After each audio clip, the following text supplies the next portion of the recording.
if you grow up in a church culture, regardless of what the culture is, maybe it's overtly supernatural or spiritual, or maybe you have to be under the radar with it.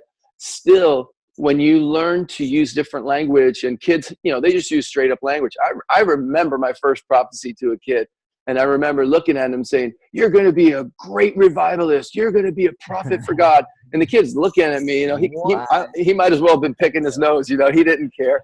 And I stopped and I saw a picture for him, and I said, "Hey, you're a kind of kid who you're sneaky. You hide from your mom sometimes." And I saw him hiding behind the steps of his house. And when I said, "You're kind of sneaky, you hide from your mom," he kind of got a smirk on his face. And his mom was standing behind him, and she kind of gave that look like, "Oh, that's where you've been." And I said, "The reason you go behind those steps and you hide there? Because you hear God there. And you're going to hear God in the secret place, and you're going to be a voice for God in the public arena." And what God showed me there was I was saying exactly the same thing in church language, but he couldn't understand it. So I had to bring it down to the language of a kid.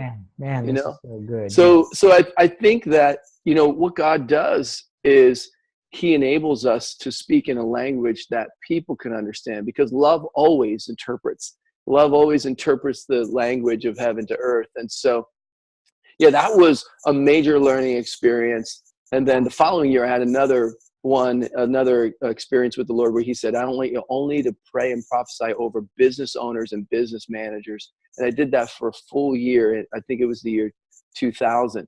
And so those were the three main things for me: was prophetic prayer, praying over everyone that I could, and learning that God has so much to say that there's no limits to what God can say. I can pray for every person in the room.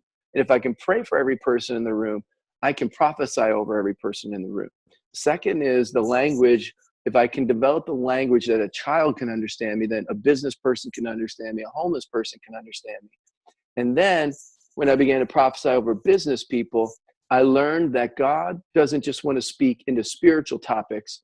He wants to speak into everyday topics. And in fact, he sees business as a spiritual topic.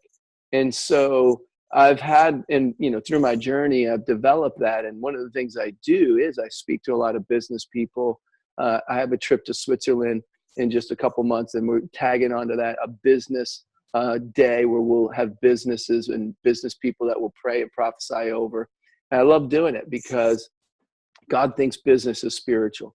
God thinks everyday life is spiritual, and he has something to say about it.